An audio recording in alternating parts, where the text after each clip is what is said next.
दुर्भाग्य क्या कि ऐसे नामों में मेरी रुचि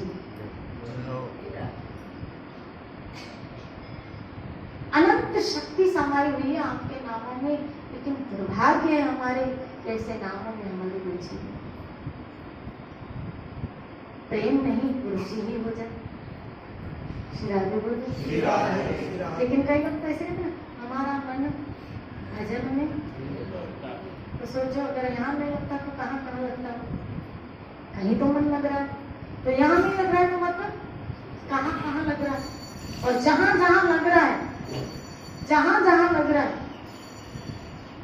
वहां से दुख और व्याधि के अतिरिक्त वैसे भी कुछ मिलता नहीं, फिर भी वहां वहां हमारा मन लग रहा है।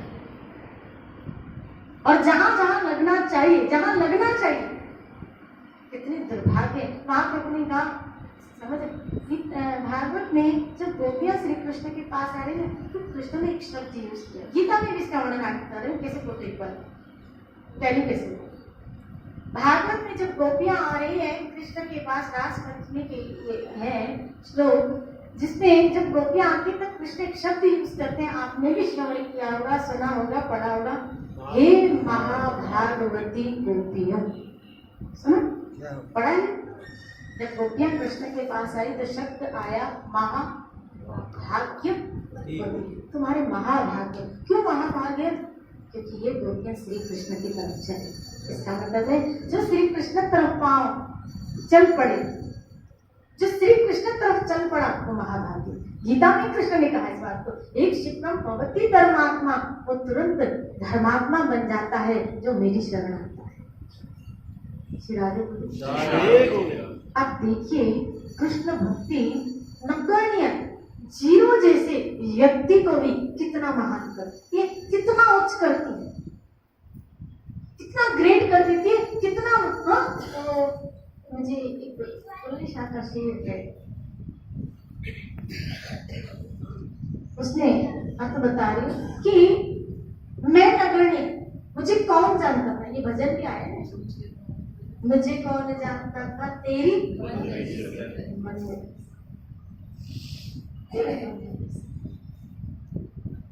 किथे महारानी महारानी, किथे महारानी, किथे तेरी भजन, गुस्ताख अखियां कहाँ जाती लड़ी, कहाँ मैं प्रभु और कहाँ आप, किथे तेरी भजन।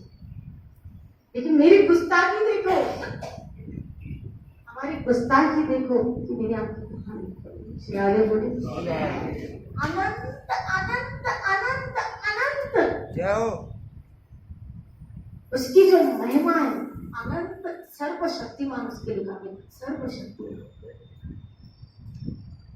जितने शास्त्र कहते हैं जैसे आपकी रोए हैं, ये आपकी रोए, भगवान की रोए से ब्रह्मांड निकल, इनकी रोमकूपों से ब्रह्मांड निकले। सोचो कितने ब्रह्मांडों के अधिपति, कितने मालिक, कितनी क्षमता। हमें एक घर संभालने में, परिवार के 4 सदस्यों को संभालने में हमारी खोपड़ी घूम जाती। पूरी उम्र किस गई खाली एक परिवार को। बाल सफेद हो गए और बाल सफेद थे, अब तो चले भी गए, अब तो चले भी जाए। और भगवान कितने ब्रह्मांडों को संभाले हुए, आप सोचो कितने शक्तिमान, कितनी क्षमता, कितना टैलेंट। जितना भी आज टैलेंट यूज हो रहा है कृष्ण कहते हैं वो सब मेरे द्वारा ही तो होता है। मेघा शक्ति, समृद्धि, सौंदर्य सब मेरा अंश है। सोचो कितना शक्तिमान, कितना पावरफुल।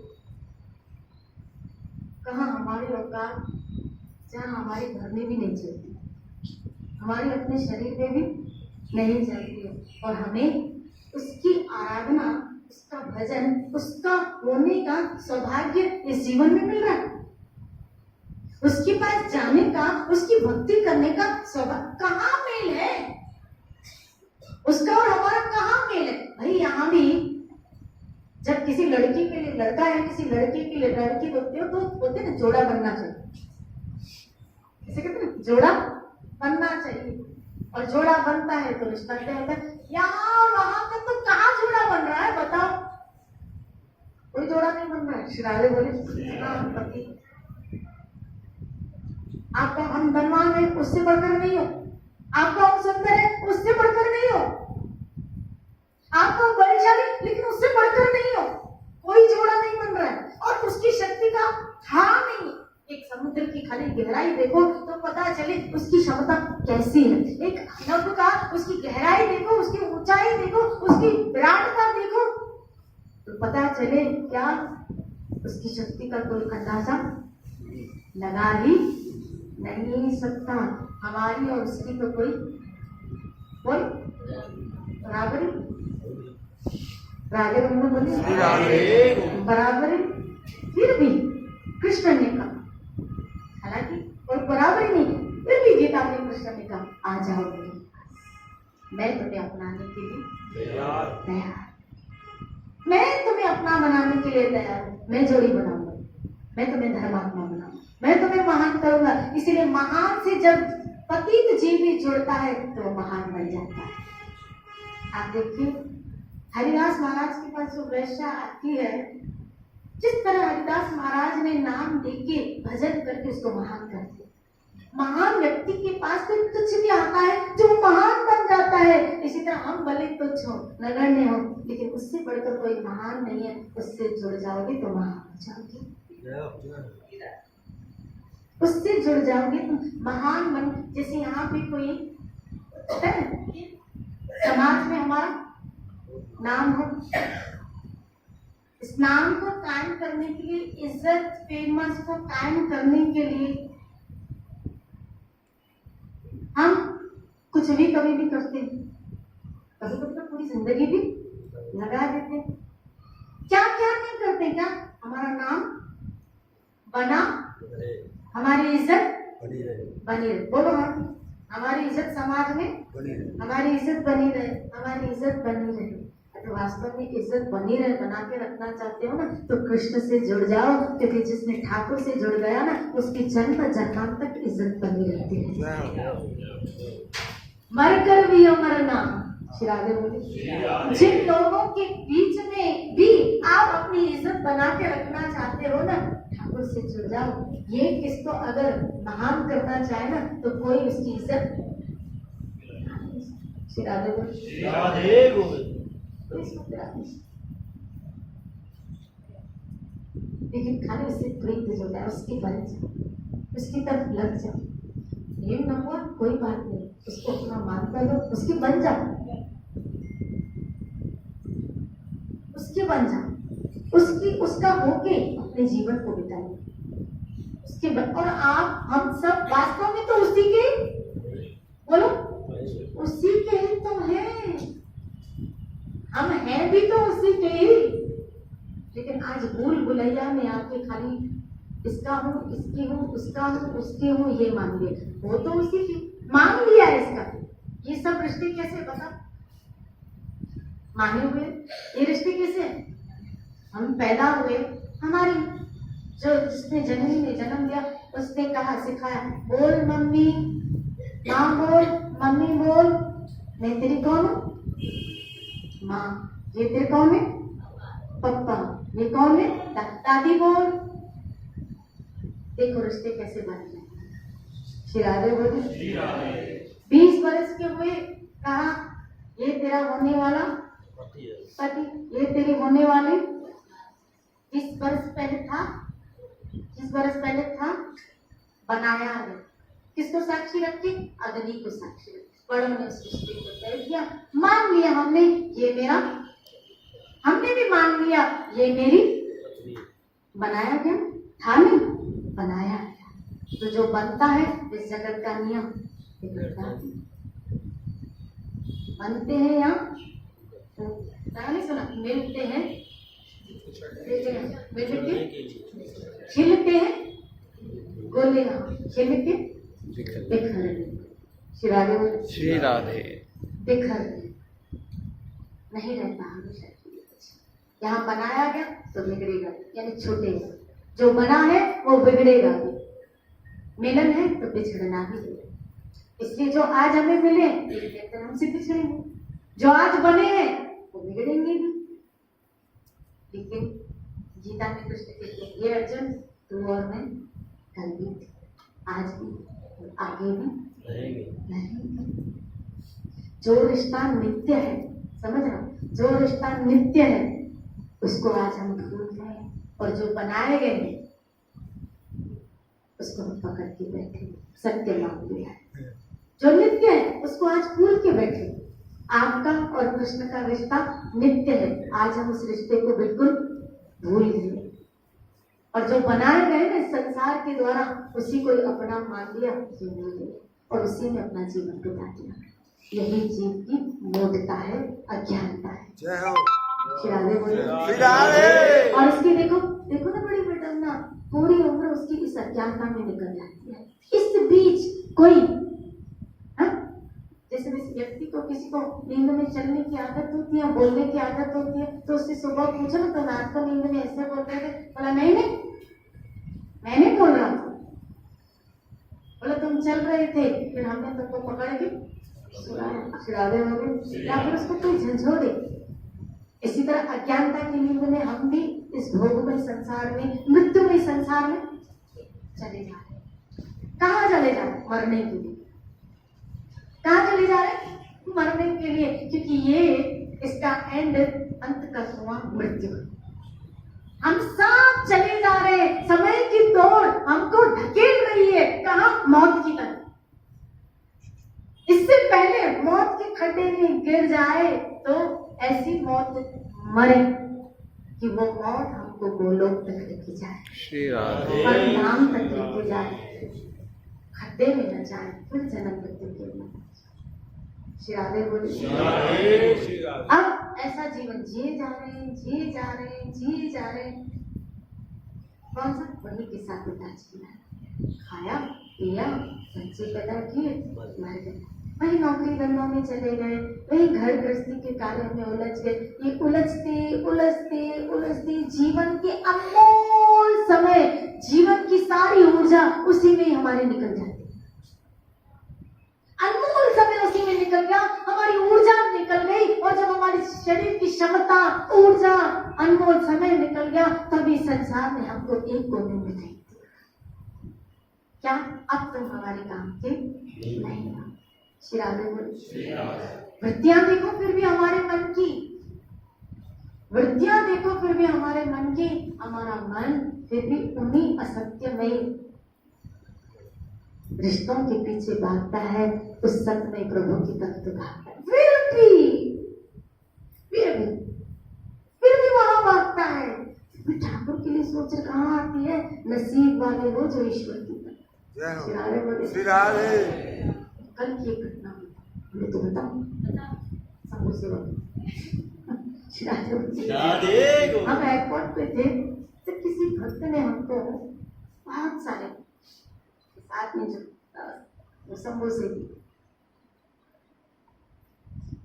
कुछ बच्चे थे, मैंने कहा सब बांट दो, नहीं तो एयर होस्टेस को दे दो, प्लेट में बांट दो। शिराधे बोली। अब ये लोग यहाँ लेके मेरे साथ जो काम है, अब 7-8 दिन का क्या था, तो समझना वृत्तियां कोशिश यही कही, ठाकुर जी ने पूजने, ठाकुर जी में गले जुड़े रहे कृष्ण के साथ। मैं यही समझा रही, कितनी चक्करें खाने के बाद भी ये हमें धक्का मारता है, अकेला छोड़ देता है, फिर भी सोच हमारी बात है। शिराधे बोली। बुरी बात नहीं है, लेकिन बुरी बात तो है। शिराधे बोली। ईश्वर की तरफ नहीं जाती, बुरी बात तो है। तो भी के लिए सोच नहीं आती, बुरी बात तो है। फिर भी उन्हीं के पास हम जा रहे हैं जो हमें एक मिनट में छोड़ दे। शिराधे बोले। जब उस माता ने कहा क्या हो गया, बोला मुझे 4 समोसे दो। तो उसने पूछा क्या करोगे, बोला पोते पोते है ना भैया सर। शिराधे बोले। बोलो ना श्रीराम, बोलो ना श्रीराम। अभी अभी मायापुर से घर में ठाकुर जी के कार्य भले के ठाकुर जी के लिए बोले। शिराधे बोले। बोलो ना श्रीराम। क्यों हमारी वृत्तियां ईश्वर की तरफ वहां से ठोकर भी खा। अरे इसकी तरफ आके तो देखो, आपके ऊपर तो न्यौछावर हो जाएगा। ठाकुर कैसा है पता है, प्रभु में कैसा है, अगर उसकी तरफ कोई जीव है ना, अपने आप को उसके ऊपर न्यौछावर कर देता है। सोचता भी नहीं कि मैं भगवान हूँ, मैं इससे श्रेष्ठ हूँ। ये भी नहीं सोचता है कि मैं भगवान हूँ, मैं श्रेष्ठ हूँ उससे, पर ये मेरी तरफ आया है, मुझ पे फिदा हो रहा है, तो मैं भी इसके ऊपर फिदा, मैं भी इसके ऊपर फिदा। श्री राधे बोले, हमारी वृत्तियां उसकी तरफ, वो न्यौछावर हो जाता है, उसके लिए ही सोचता है। श्री राधे बोले,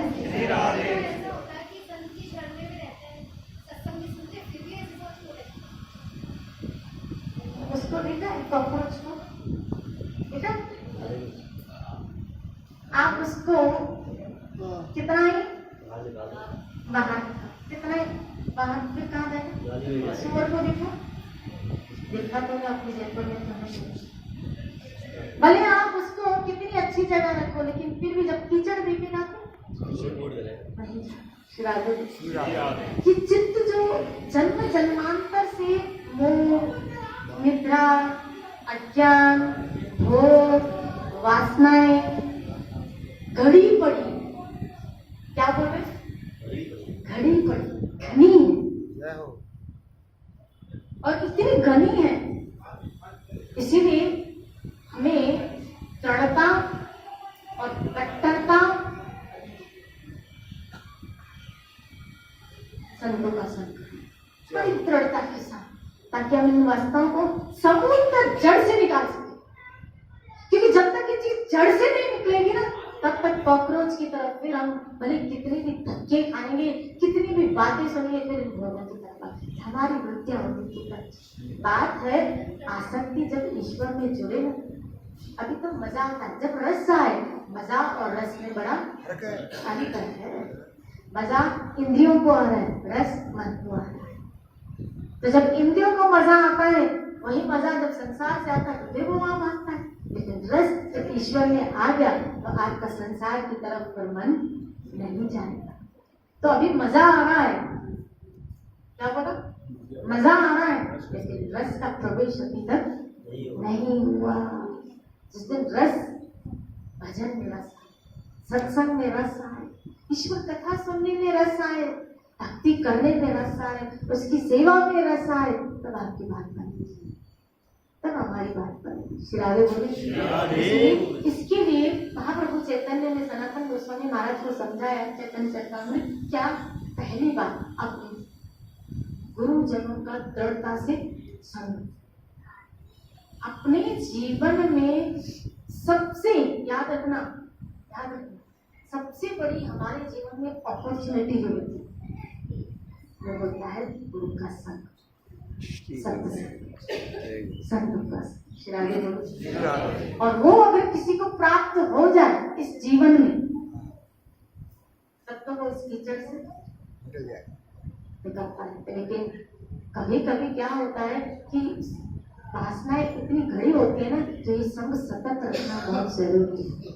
हम रूप सनातन नहीं, हम गोपाल भट्ट आदि जी गोस्वामी जैसे नहीं है कि पार्षद हो, हमें थोड़ा संग मिला और हम लग गए भक्ति में। हमें तो सतत सत्संग की आवश्यकता है, क्योंकि हमारा मन बड़ी बड़ी भोगों के पीछे भागता है। तो जब भागे तो संत फिर पकड़ के हमको लेके आए, भागे तो फिर पकड़ के लेके आते हैं। इसीलिए सत्संग की आवश्यकता है कि बार बार मन जाता है और फिर सुनेंगे तो फिर ज्ञान और विवेक के द्वारा हम उस मन को वहां से खींच के फिर ईश्वर आराधना में करें।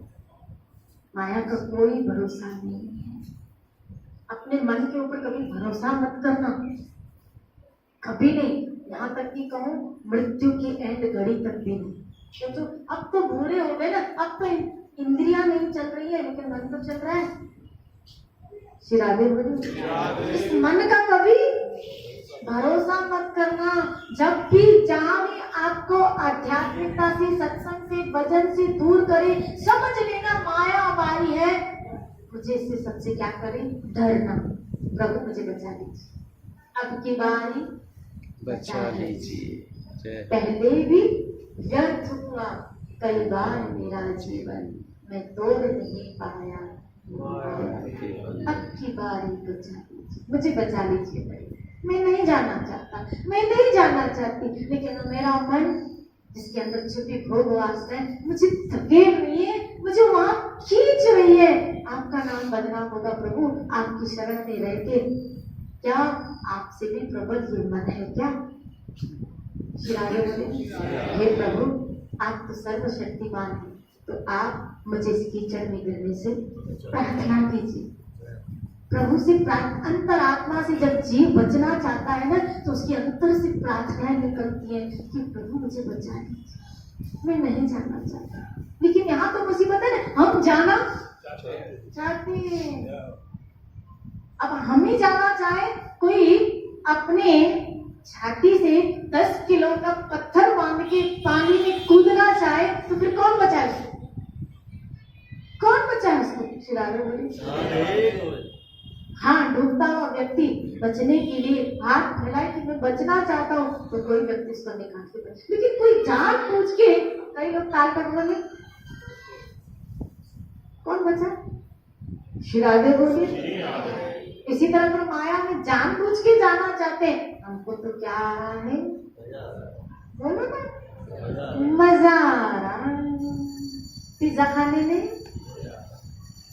मजा आ रहा है बर्गर खाने में, मतलब प्रसाद फीका है, ऐसे तो हमको अभी क्या चाहिए, बोलो ना, मजा। और मजाक के साथ एक शब्द जुड़ा है, सजा। मजाक के साथ क्या जुड़ा? सजा। सजा लोगे मजा, मिलेगी सजा। कथा तो ये क्या चल रही है, ये व्यथा चल रही है, पता है, ये हमारी कथा चल रही है। श्री राधे, क्योंकि ये कथा तो आप भी पढ़ लोगे, मैं नहीं पढ़ी तो आप पढ़ लोगे, लेकिन ये व्यथा तो संत ही सुना सकता है। ये आपके मुख से तो सब सुनेंगे तो कथा बहुत जगह चलो अभी कथा सुना देते। अच्छा आज 1100 को नगर बढ़ा देते। पूर्व काल में नारद जी ने भी ऐसा ही प्रश्न किया ब्रह्मा जी से। ये उपाख्यान पाप नाशक है, मैं तुम्हें सुनाता हूँ। श्रावण कृष्ण पक्ष की एकादशी का नाम कामिका है, जो अन्न पुण्य देने वाली। इस दिन भगवान श्री कृष्ण का पूजन करने से जो पुण्य होता है वह गंगा, काशी, नैमिषारण्य, पुष्कर क्षेत्र में भी सुलभ नहीं। बृहस्पति के सहस्त्र होने पर गोदावरी में स्नान करने तथा पृथ्वी पर गौदान करने से जो पुण्य होता है वह एकादशी व्रत करने से होता है। श्रावण मास में भगवान कृष्ण का पूजन समस्त देवताओं की पूजा हो जाती है। तो श्रावण में किसकी पूजा करें? आपको उम्र भर कृष्ण की पूजा करें, हमको उम्र भर करनी। पाप रूपी पंख से भरे हुए संसार में डूबे हुए व्यक्तियों के उद्धार के लिए कामिका एकादशी का व्रत है। इसका व्रत तथा रात्रि में जागरण करने वाले को भयंकर यमदूत कभी दिखाई नहीं देते, उसे भगवान के पश्चात आकर परम धाम लेके जाते हैं। एकादशी को भगवान के सन्मुख तिल एवं तेल का दीपक जलाने वाले को पुण्य की गणना नहीं है। मनुष्य को इस महान पुण्य प्रदा कामिका एकादशी का व्रत यत्न पूर्वक करना चाहिए। इसका महात्मा सुनने से विष्णु लोक की प्राप्ति होती है। तो ये है कामिका एकादशी का महात्म्य। इस एकादशी का व्रत आप सबों ने जरूर किया होगा। कल एकादशी व्रत खोलने का जो समय है 5:18 से लेके 10:45 5:45 से लेके 10:15 के अंदर, 5:45 से लेके 10:18 के अंदर आपको व्रत खोल देना है। ठीक है। एकादशी मैया की जय। जय जय